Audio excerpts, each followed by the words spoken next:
కర్నూలు జిల్లా పత్తికొండ ఆర్డబ్ల్యూఎస్ ఆఫీసులో తుగ్గలి ఏఈ నరేష్ 13,000 లంచం తీసుకుంటుండగా రెడ్ హ్యాండెడ్గా పట్టుబడ్డాడు.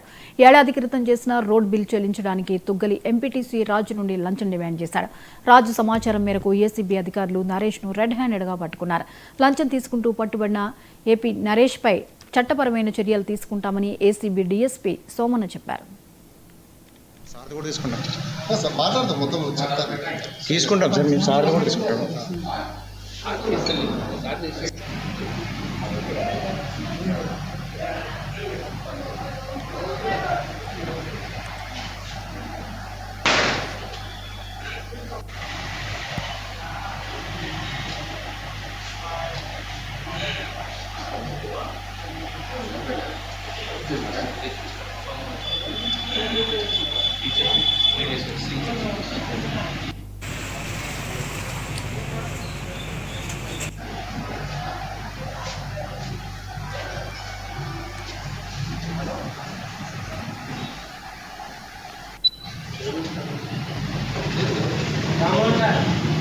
Come on, sir.